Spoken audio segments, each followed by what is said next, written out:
My husband ignored me for days before our anniversary dinner. 42 years of marriage, and Tom couldn't even look at me across the table at Riverside Bistro. He ordered the salmon, $34, without asking what I wanted. I sat there in the dress I'd bought on sale 3 months earlier. The navy one with the lace collar that he used to say made my eyes look younger. When the waiter brought dessert, Tom leaned back in his chair and said, loud enough for the couple next to us to hear, "I've been sleeping with Lila for 8 months. I thought you should know." I stayed silent. The chocolate mousse sat untouched between us. I pulled out my wallet, paid the bill, $127 including tip, and left. Before we continue, comment where you're watching from, and subscribe to the channel. We'd love to see how far our stories are reaching. Tom didn't follow me to the car.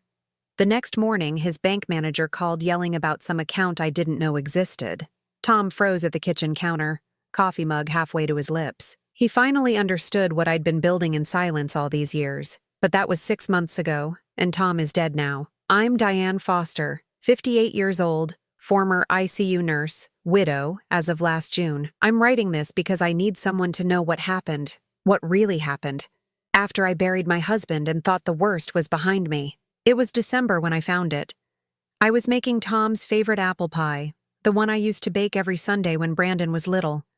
The recipe was in Tom's old cookbook, the one with the cracked spine and butter stains on page 47. He called it his secret treasure, always keeping it on the top shelf where I couldn't reach without the step stool.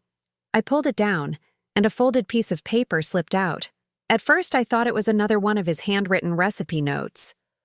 Tom loved to scribble adjustments in the margins, add more cinnamon, or reduce sugar by half. But when I unfolded it, I saw the Bank of Oregon logo at the top. Joint account. Thomas Foster and Lila Cruz. Current balance, $112,347. I read it 3 times. The number didn't change. $12,347. The exact price of the house we bought together in 1989, when Brandon was a newborn and I was working double shifts to cover the down payment. My hands started shaking.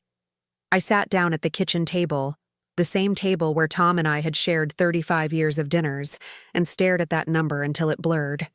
Lila Cruz, our housekeeper, 34 years old, with the kind of smile that made everyone in the neighborhood call her sweet.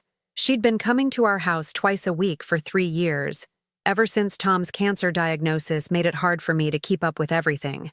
I'd paid her in cash every Friday, $60, sometimes $70 if she stayed late. And Tom had opened a joint account with her for $112,347. I don't know how long I sat there. The kitchen window showed the gray Portland rain, the same rain that had been falling the day we moved into this house. I remembered Tom carrying me over the threshold, both of us laughing because we'd finally made it, finally owned something that was ours. Except it wasn't just ours anymore. I folded the paper and put it in my pocket. Then I called my sister. Evelyn showed up an hour later. I heard her car before I saw it, a brand new Lexus, gleaming red even in the rain. She parked in the driveway and honked twice. I walked to the front door and opened it. Lila was in the passenger seat. They were both laughing. Evelyn had her head thrown back, hand on the steering wheel, and Lila was covering her mouth like she'd just heard the funniest joke in the world. When they saw me standing in the doorway, the laughter stopped. Evelyn got out first. She was wearing a cream-colored coat I'd never seen before. Expensive, the kind with real buttons and a silk lining. She walked up the porch steps slowly, like she was giving me time to understand. "Nice car," I said. "Tom bought it for me," Evelyn said. "Early Christmas present. He said he wanted to take care of his favorite sister-in-law. I'm his only sister-in-law." "Exactly." Lila got out of the car then. She was carrying a Starbucks cup. Venti, probably caramel macchiato, the drink she always ordered when I took her with me to run errands. She walked past me into the house like she still worked here. "Diane," Evelyn said, putting her hand on my arm. "You look terrible. Have you been sleeping?" I pulled my arm away. "You knew." "Knew what?" "About Lila. About the account." Evelyn's face didn't change. She just looked at me with those pale blue eyes we both inherited from our mother. The same eyes that used to watch me get awards at school while she sat in the back row. "Of course I knew," she said. Tom told me months ago. He needed someone to talk to. And you didn't think to tell me? Tell you what? That your husband finally found someone who made him happy? That he was tired of living with a woman who controlled every dollar and every decision? She stepped closer. He loved you, Diane, but you suffocated him. Lila appeared behind her, sipping her coffee. He told me the same thing, she said softly. He said you were a good wife, but you never let him breathe. I felt something break inside my chest, not my heart. I'd already buried that with Tom 6 months ago. This was something sharper, colder. This was the sound of every sacrifice I'd ever made turning into dust. Get out, I said. It's not your house anymore, Lila said. She pulled a folded document from her purse. Tom left it to me, in his will. I looked at Evelyn. She shrugged. I tried to warn you, Evelyn said, but you never listen. They walked back to the car together. Evelyn honked once as they drove away, and I saw Lila wave through the passenger window. I stood on the porch until the rain soaked through my sweater. The call came 3 days later. I was sitting in the living room, surrounded by boxes. I'd started packing Tom's things. Clothes, books, the little wooden duck he'd bought on our honeymoon in Vancouver. I didn't know where I was going yet, but I knew I couldn't stay here. The phone rang. Unknown number. Mrs. Foster? A man's voice, formal and clipped. Yes, this is Gerald Brennan. I was your husband's attorney. I handled the purchase of your home in 1989. I remembered him. Tall man, always wore gray suits, had a habit of adjusting his glasses every few seconds. Mr. Brennan, I said, if you're calling about the will, I'm calling about a letter, he interrupted. Your husband left specific instructions. I was to deliver it to you only if you discovered certain information about Miss Cruz. My throat tightened. What information? The account, he said. He told me that if you ever found out about the joint account, I was to give you this letter immediately. He made me swear on it, Mrs. Foster. He was very insistent. When can you bring it? I'm outside your house right now. I looked through the window. A black sedan was parked on the street, engine running. I could see Mr. Brennan in the driver's seat, holding something white.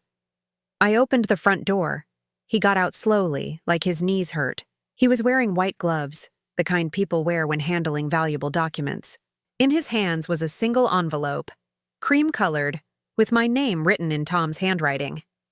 He sealed it himself, Mr. Brennan said, handing it to me. June 2nd, 2023, 2 weeks before he passed. I took the envelope. It was heavier than I expected. Mrs. Foster, Mr. Brennan said, adjusting his glasses. Your husband was a complicated man, but he loved you.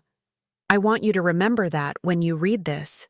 He walked back to his car and drove away. I stood in the doorway, holding the letter, watching the rain fall on the street where my husband used to park his truck every night for 35 years. Inside the envelope, I could feel more than just paper. There was something else, something small and hard, like a key. I didn't open it right away. I went back inside, sat down at the kitchen table, and stared at my name written in Tom's shaky handwriting, the handwriting he'd had at the end, when the chemo made his hands tremble. Whatever was in this letter, it was going to change everything. I just didn't know if I was ready for it. I opened the letter at 2:47 a.m. I know because I'd been watching the clock since midnight, unable to sleep, unable to think about anything except that envelope sitting on the kitchen counter. Tom's handwriting covered 3 pages. The first page was dated June 223, 14 days before he died. Diane, if you're reading this, it means you found the account. I'm sorry. I'm so goddamn sorry. But you need to know the truth before Lila tries to destroy you. She's been blackmailing me for 7 months. It started last November when I was too sick to think straight. She came to the house one afternoon when you were at the pharmacy picking up my prescriptions. She sat on the edge of my bed and said she knew how lonely I was, how hard it must be to have a wife who was always working, always tired. I was weak, Diane. The morphine made everything foggy, and I let her hold my hand. That's all it was. Her holding my hand while I cried about dying. But she took photos, made it look like something else. 2 weeks later, she showed me the pictures. Said she'd send them to Brandon, to Evelyn, to everyone at the church unless I gave her money. I opened the account because I didn't know what else to do. I was dying, and I couldn't let you find out like that. But then I got suspicious, started keeping notes. I have proof she's done this before. 3 other men, all older, all dead now. I was going to turn everything over to the police, but the cancer moved faster than I expected. There's a key in this envelope. Safety deposit box 247 at First National. Everything's in there, the photos, my notes, bank statements from her other victims. Use it, Diane. Stop her before she does this to someone else. I love you. I always loved you. I'm sorry I wasn't strong enough to protect us both. Tom, I read it 4 times. Then I looked at the small brass key that had fallen onto the table. My hands weren't shaking anymore. They were steady as stone. Brandon showed up the next morning without calling first. I heard his truck in the driveway, the same Ford F-150 that Tom and I bought him for his 30th birthday, back when he still called me every Sunday just to talk. He knocked twice, then used his old key to let himself in. "Mom?" he called from the hallway. I was sitting at the kitchen table with Tom's letter in front of me. I'd read it so many times the paper was starting to wear thin at the creases. Brandon walked in. He wasn't alone. Lila stood next to him, her hand resting on his arm like she belonged there. She was wearing one of those expensive athleisure outfits, black leggings, cream-colored hoodie, sneakers that probably cost more than I spent on groceries in a month. Her hair was pulled back in a high ponytail, and she smiled at me like we were old friends meeting for coffee. "Hey, Mom," Brandon said. He didn't look at me when he spoke. "We need to talk." "About what?" I kept my voice flat, emotionless. "About moving forward." He pulled out a chair and sat down. Lila stayed standing, leaning against the counter like she owned the place. "Look, I know this is hard. Losing Dad, finding out about everything. But Lila's been really supportive through all of this, and I think we need to be fair to her." "Fair?" I repeated. "Yeah." Brandon finally met my eyes. He looked tired, older somehow. There were lines around his mouth I hadn't noticed before. "Dad was happy with her, Mom. Maybe the happiest I'd seen him in years. And I know that's hard to hear, but it's true.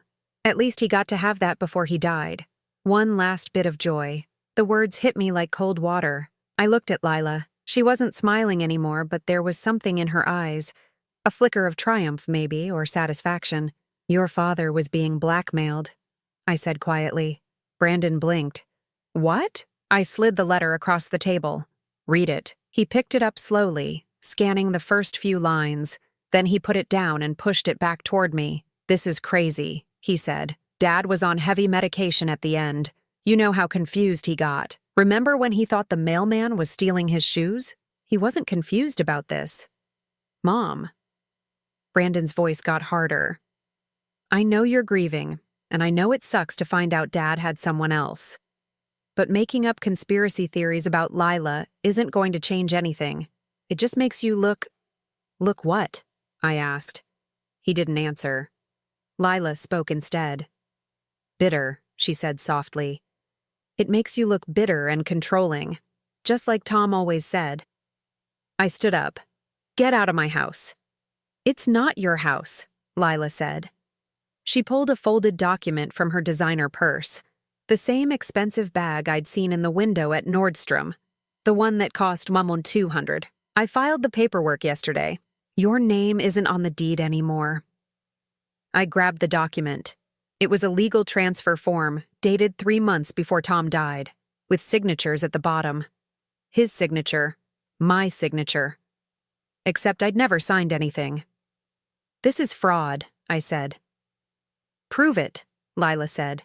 She smiled then, the same sweet smile she used to give me every Friday when I handed her cash. "Your husband wanted me to have this house, Diane. He wanted me to be taken care of after he was gone.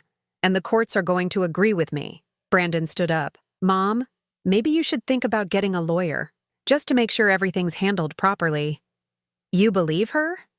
I looked at my son, the boy I'd stayed up with through colic and nightmares, the kid I'd driven to hockey practice at 5 a.m. every Saturday for 6 years, the man I'd helped through his divorce when his ex-wife cleaned out their savings account. "You actually believe this woman over your own mother?"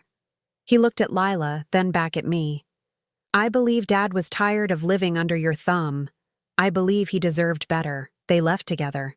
Brandon didn't look back. The citation arrived by courier 3 days later. Saturday afternoon, while I was sorting through boxes in the garage, trying to find anything that proved this house was mine. Legal document, 23 pages, filed by Lila Cruz against Diane Foster. The words blurred together at first, but then I started picking out phrases: emotional abuse, controlling behavior, financial manipulation. Isolated the deceased from sources of joy and companionship. There were witness statements. Mrs. Chen from next door. Diane always seemed very demanding. I heard her yelling at Tom several times. The Hendersons from across the street. Tom looked afraid of her. Even the mailman. Mr. Foster once told me he felt trapped. All lies. Every single statement. Crafted and paid for. At the bottom of the document was a petition for a restraining order and an emergency injunction preventing me from selling or transferring any assets until the case was resolved.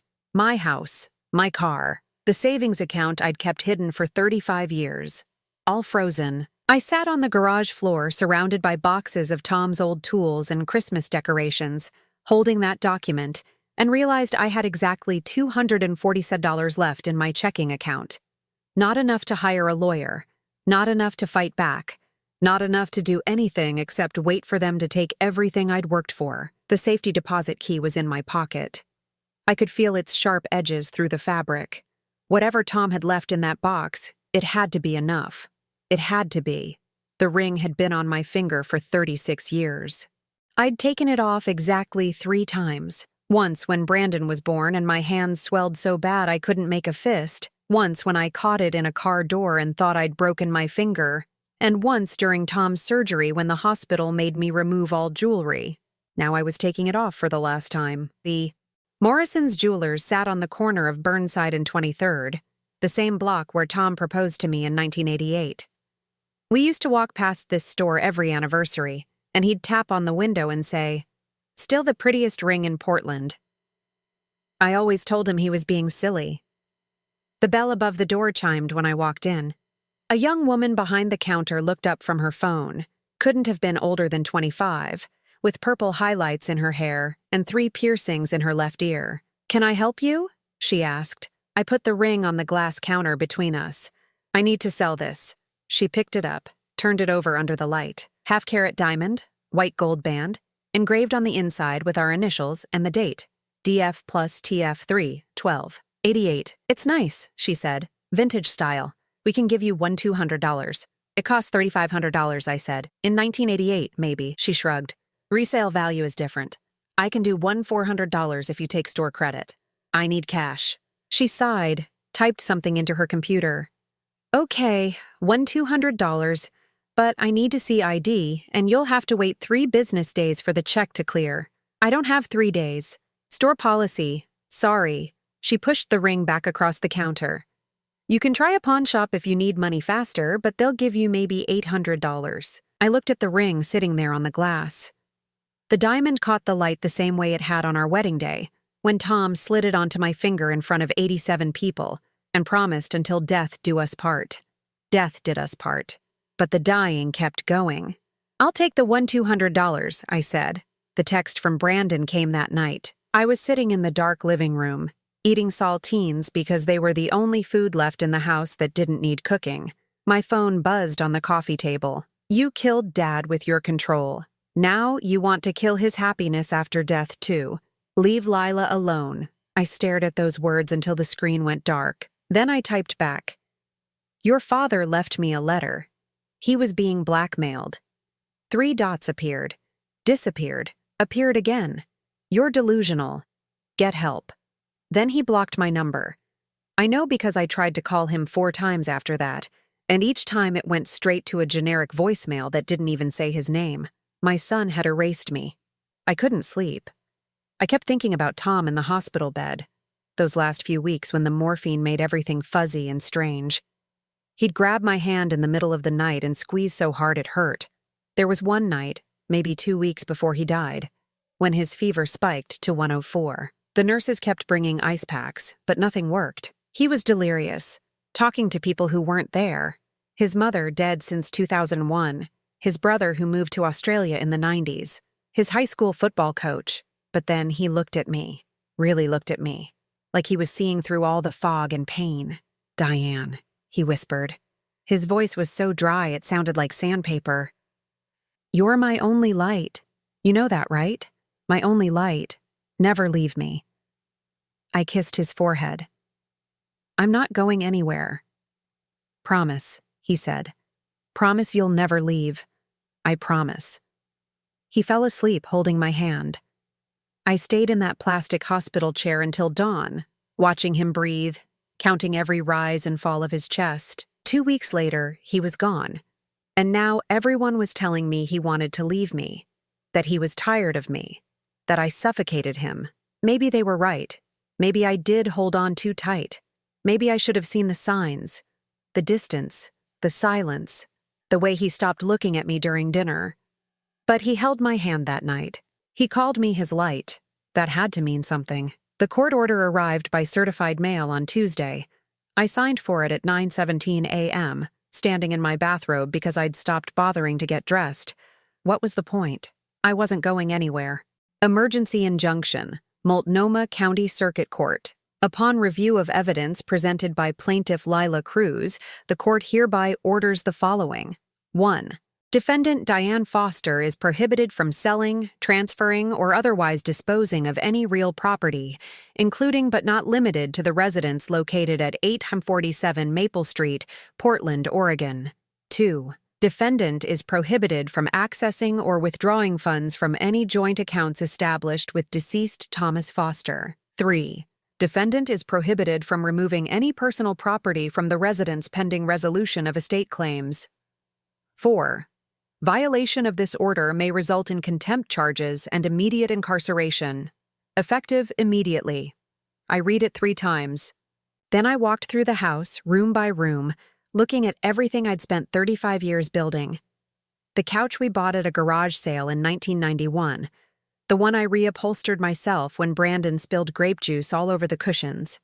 The bookshelf Tom built in the garage, slightly crooked because he always insisted he didn't need a level. The kitchen table where we'd eaten 12,175 dinners together. I'd counted once during a bout of insomnia. None of it was mine anymore. I couldn't sell the house, couldn't access the savings account, couldn't even take Tom's old jackets to Goodwill without risking jail time. The safety deposit key was in my jewelry box upstairs, hidden under my grandmother's pearl necklace. I'd gone to the bank twice already, but each time I'd stood outside First National and couldn't make myself go in. What if Tom's evidence wasn't enough? What if the box was empty? What if this was all just the confused rambling of a dying man who didn't know what was real anymore? My phone buzzed. Unknown number. I almost didn't answer, but something made me pick up. "Mrs. Foster?" A man's voice, deep, rough around the edges. "Yes?" "My name is Charlie Dawson. I'm a retired police officer. I heard through some mutual friends that you might be in a difficult situation." "Who told you that?" "Gerald Brennan, your husband's attorney. He's worried about you." I sat down on the stairs. "I can't afford to hire anyone." "I'm not asking for money," Charlie said. 23 years ago, you saved my life. I had a heart attack in the parking lot at Fred Meyer. You were getting off your shift at the hospital, and you performed CPR until the ambulance got there. The paramedics said I was gone for almost 3 minutes. You brought me back." I remembered. Big guy, maybe mid-40s, collapsed next to a shopping cart full of groceries. His wife screaming. Me still in my scrubs, dropping to my knees on the wet pavement and counting compressions while someone called 911. "That was you?" I asked. "That was me. And I've been waiting 23 years to pay you back." He paused. "Let me help you, Mrs. Foster. Please, you don't deserve what they're doing to you." I looked at the court order in my hand, at the empty house around me, at the life I'd built crumbling into dust. "Okay," I said. "Okay." Capitolo 4. A virata. Charlie Dawson showed up at my door 3 days later carrying a briefcase that looked older than both of us combined. He was in his late 60s now, gray hair buzzed military short, wearing jeans and a flannel shirt that had seen better decades. "You look like hell," he said when I opened the door. "Thanks. When's the last time you ate something that wasn't crackers?" I didn't answer. He pushed past me into the kitchen, set his briefcase on the table, and started opening cupboards. "Jesus, Diane. You've got nothing in here. He pulled out his phone. I'm ordering pizza. You allergic to anything? I can't afford. I didn't ask if you could afford it. I asked if you're allergic to anything. He dialed without waiting for my answer. Yeah, hi. I need a large pepperoni and a large veggie delivered to 847 Maple Street. Yeah. 45 minutes? Fine. He hung up and sat down across from me. Now, tell me everything, I told him. The account? The letter? Lila? Brandon? Evelyn? The court order? All of it came out in a flat, exhausted monotone, like I was reading someone else's tragedy from a script. When I finished, Charlie opened his briefcase and pulled out a yellow legal pad covered in handwriting. I did some digging, he said. Lila Cruz. Real name, Lila Martinez Cruz. 34 years old. Born in Sacramento. Moved to Portland in 2019. Before that, she was in Spokane, Boise, and Eugene. Why does that matter? Because in Spokane, she worked as a home health aide for a man named Robert Chen, 81 years old, widower, died in 2018. He left her $75,000 in his will. In Boise, she worked for Donald Patterson, 76, widower, died in 2020. Left her his condo and $50,000. In Eugene, she worked for James Morrison, 69, divorced, died in 2021. Left her his car and $30,000. I stared at him. 3 men? 3 men, all dead within 2 years of hiring her, all alone, all vulnerable. He pulled out photocopied obituaries, news articles, court documents. And here's the interesting part. Donald Patterson's daughter tried to contest the will. Said Lila had manipulated her father. The case went to court, and Lila was represented by the same attorney she's using against you now. Guy named Marcus Webb. He specializes in estate disputes. Did the daughter win? No. But the prosecutor who handled the fraud investigation was a woman named Sarah Chen, Robert Chen's niece. She couldn't make the charges stick, but she told me off the record that she knew Lila was running a con. She just couldn't prove it. Charlie slid a business card across the table. Sarah Chen, Assistant District Attorney, Multnomah County. She's still practicing? I asked. Yeah, and she's very interested in talking to you. The bank was on Morrison Street, 5 blocks from the jewelry store where I'd sold my ring. I'd walked past First National 100 times over the years, barely noticing it. Just another building with marble columns and revolving doors. Charlie came with me. He didn't say much, just walked beside me like a silent guard dog. The safety deposit room was in the basement. A young clerk led us down a narrow hallway lined with metal boxes, each one numbered and locked. She stopped at box 247. I'll need your key and ID, she said. I handed both over. She inserted her master key, then mine, and the box slid out with a metallic click. Take as long as you need, she said, and left us alone. The box was heavier than I expected. I carried it to the small table in the corner and opened it. Inside were 3 manila envelopes, each one labeled in Tom's handwriting. Envelope 1, photos. I opened it. My hands were shaking again. 7 photos. Lila sitting on the edge of Tom's hospital bed, holding his hand. Lila leaning over him, her face close to his. Lila with her hand on his chest. The angles were deliberate, suggestive, but when I looked closer, I could see Tom's face. He wasn't smiling. He looked confused, frightened even. At the bottom of the pile was a screenshot of a text message. Lila to Tom. You want these photos to stay private? $5,000 by Friday. Cash. Envelope 2. Notes, pages and pages of Tom's handwriting, shaky and uneven from the medication.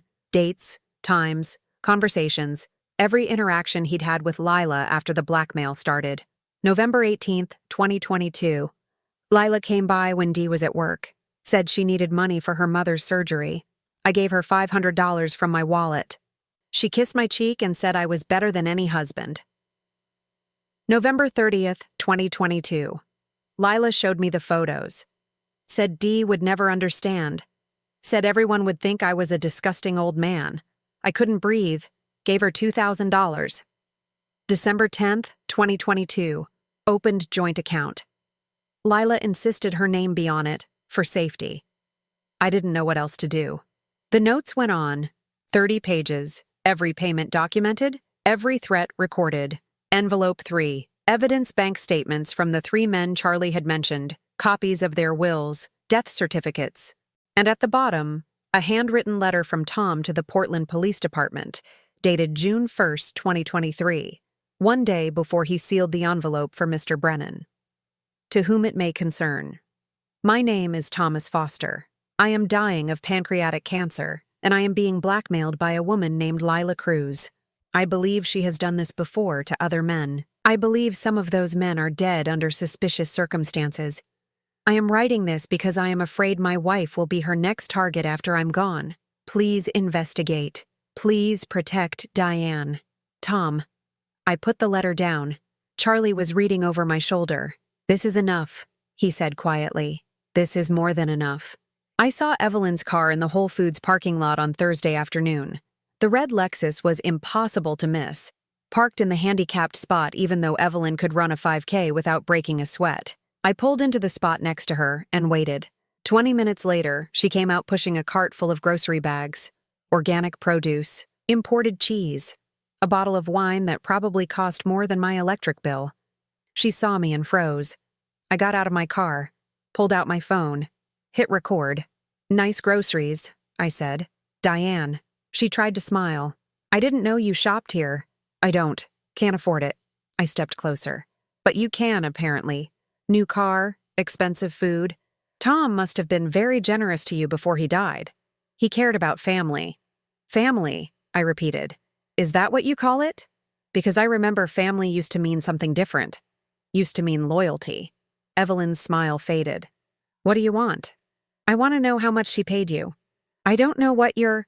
How much, Evelyn? How much did Lila give you to keep quiet about the affair? About the blackmail? About everything? She looked around the parking lot.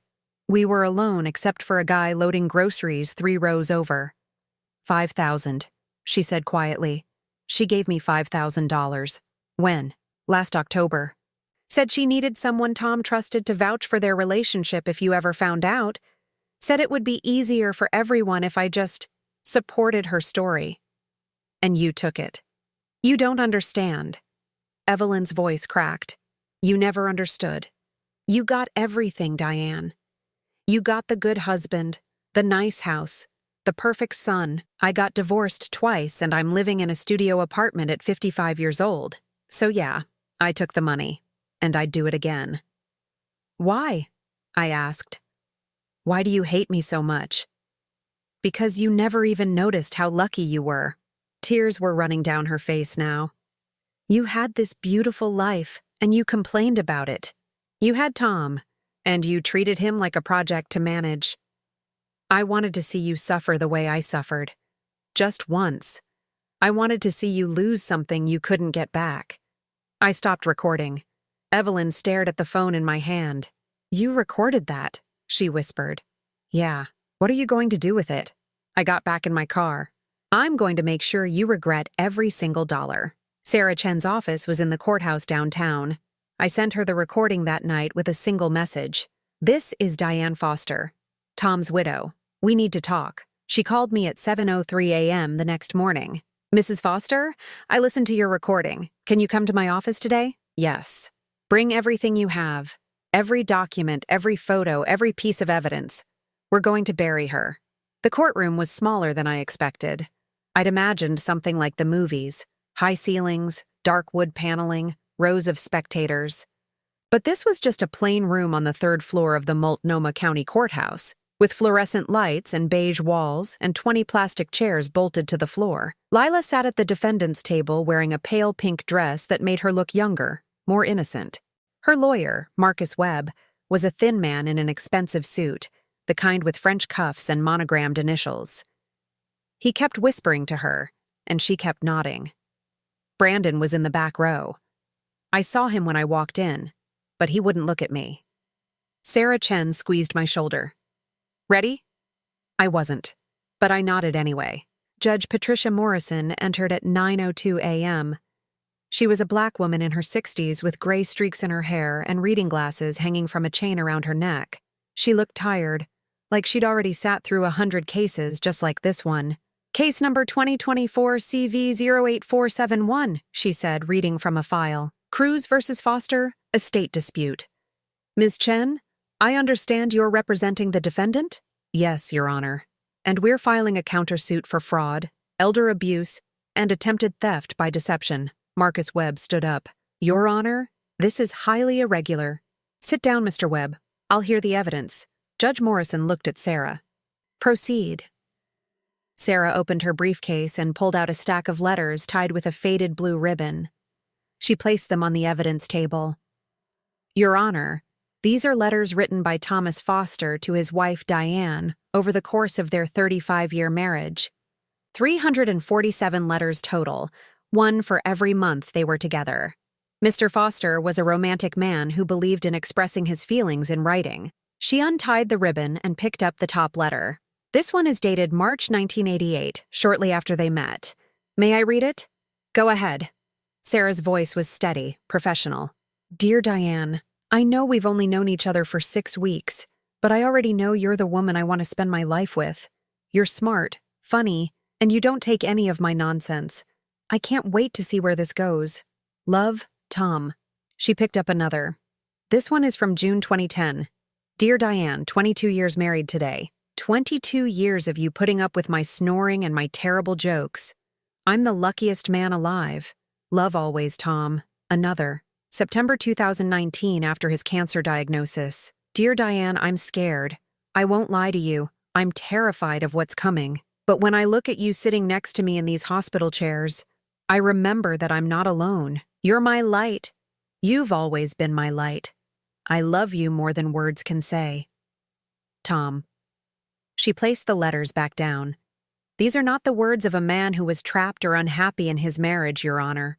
These are the words of a man who adored his wife until the very end. I felt my throat tighten. I hadn't read those letters in years. I'd forgotten how Tom used to leave them on my pillow, under my coffee cup, tucked into my purse when I wasn't looking. Marcus Webb stood again. Your Honor, letters from decades ago don't change the fact that Mr. Foster opened a joint account with my client and expressed his intention to provide for her after his death. That account was opened under duress, Sarah said. Mr. Foster was being blackmailed. She pulled out the photos, the text messages, Tom's handwritten notes, the letter he'd written to the police one day before he died. Judge Morrison examined each document carefully. The courtroom was silent except for the sound of papers rustling. Mr. Webb, the judge said finally, does your client have a response to these allegations? Lila leaned forward and whispered to her lawyer. He nodded. My client maintains that Mr. Foster gave her money willingly as a gesture of gratitude and affection. The photos were taken innocently, and any perceived blackmail was a misunderstanding due to Mr. Foster's compromised mental state during his illness. Your Honor, Sarah said, we have additional evidence that Ms. Cruz has engaged in this pattern of behavior before. She presented the files Charlie had compiled, Robert Chen in Spokane, Donald Patterson in Boise, James Morrison in Eugene. 3 men, 3 deaths, 3 inheritances. All 3 men died under circumstances that raised questions with local law enforcement. All 3 left substantial assets to Ms. Cruz despite knowing her for less than 2 years. And in one case, Mr. Patterson, his daughter filed a complaint alleging elder abuse and manipulation. Marcus Webb's face had gone pale. Your Honor, those cases were investigated and dismissed. They were dismissed due to lack of evidence, Sarah interrupted. But now we have evidence. We have Mr. Foster's testimony from beyond the grave, and we have reason to believe Ms. Cruz poses an ongoing threat to vulnerable individuals. Judge Morrison removed her glasses. Ms. Cruz, I'm going to ask you directly. Did you blackmail Thomas Foster? Lila stood slowly. She looked small, fragile even. When she spoke, her voice was barely a whisper. I loved Tom. He was kind to me when no one else was. I would never hurt him. That's not what I asked. Did you blackmail him? No, Your Honor, Sarah said. We'd like to present one more piece of evidence. She nodded to Charlie, who was sitting in the front row. He pulled out his phone and connected it to the courtroom's display screen. Text messages appeared, dozens of them, all from Lila's phone to a contact saved as Jess. October 2022. Found another one. Old, sick, loaded. This is going to be easy. November 2022. He's so pathetic. Actually cried when I held his hand. Men are so predictable. December 2022. Got him to open the account. $112K. Not bad for a few weeks of work. January 2023. The wife is clueless. And the son? Total idiot. I'll have him eating out of my hand by summer. The courtroom erupted. I heard Brandon make a sound. Something between a gasp and a sob. Marcus Webb was on his feet. Your Honor, we don't know where these messages came from. They came from Ms. Cruz's phone, Sarah said. Seized this morning with a warrant. There are over 200 messages detailing her schemes, including plans to force Mrs. Foster out of her home and manipulate Mr. Foster's son into supporting her claims. I turned to look at Brandon. He was staring at the screen, his face white, tears streaming down his cheeks. Judge Morrison banged her gavel. Ms. Cruz, I'm issuing an immediate restraining order preventing you from contacting Mrs.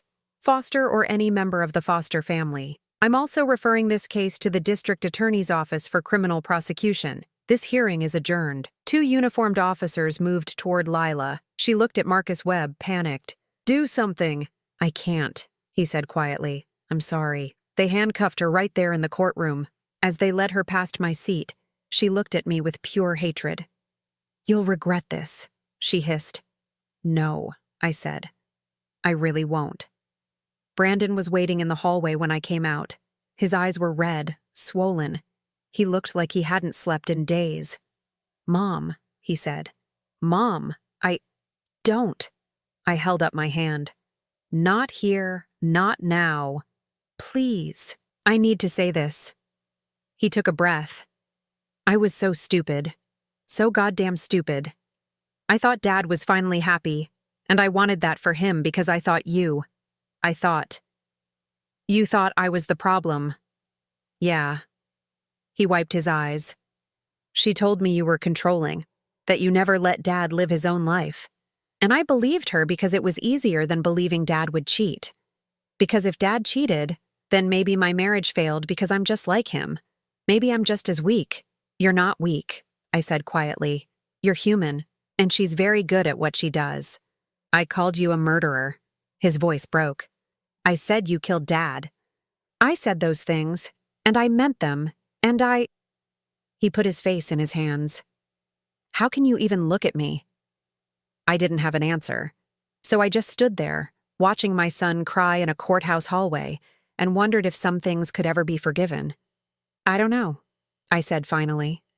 I don't know if I can forgive you yet. But I know I still love you, and that's going to have to be enough for now. He nodded. That's more than I deserve. Yes, I said. It is. I walked past him toward the elevator. Behind me, I heard him whisper, I'm sorry, Mom. I'm so sorry. The elevator doors closed before I could answer. I sold the house in August for $438,000. The new owners were a young couple with a baby. The husband worked in tech. The wife was a teacher. They walked through every room talking about paint colors and where they'd put the crib. And I realized they were exactly who Tom and I had been 35 years ago. Before I left, I dragged everything into the backyard. The leather recliner Tom bought last year, the one Lila picked out, claiming it would be better for his back.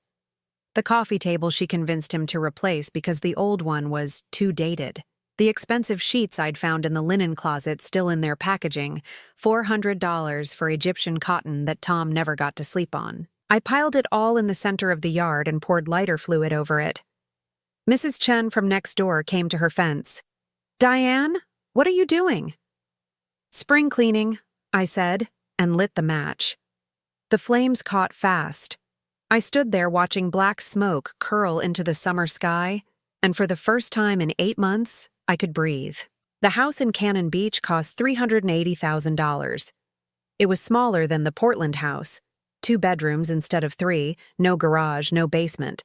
But it had floor-to-ceiling windows that looked out over the ocean, and a front porch where I could sit and watch storms roll in.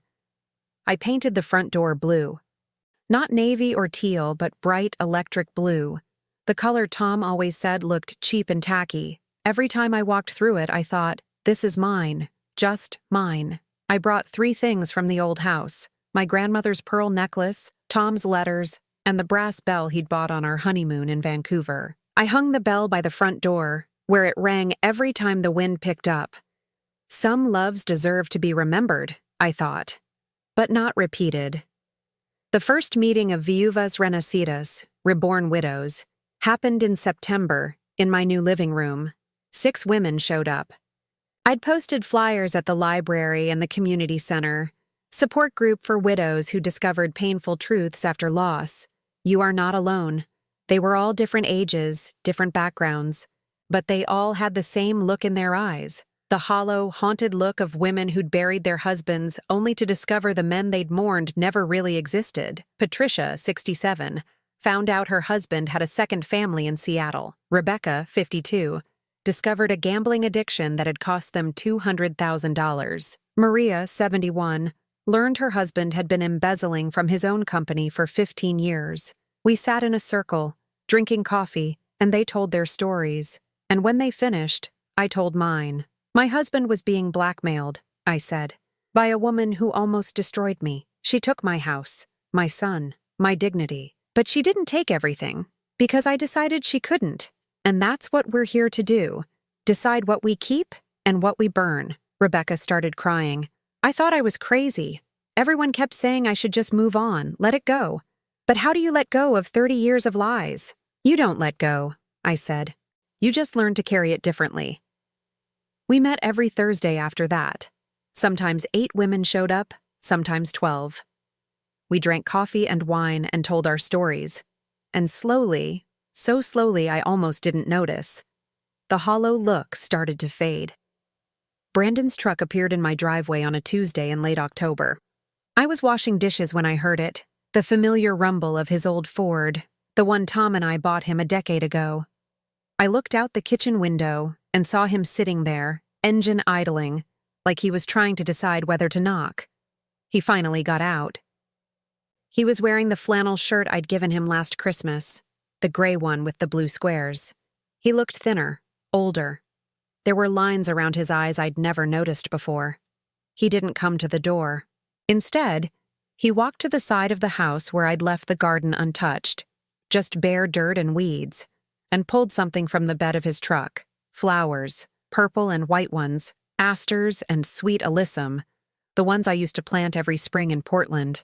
I watched through the window as he knelt in the dirt and started digging. He worked slowly, carefully, the way I'd taught him when he was 8 years old and wanted to help me in the garden.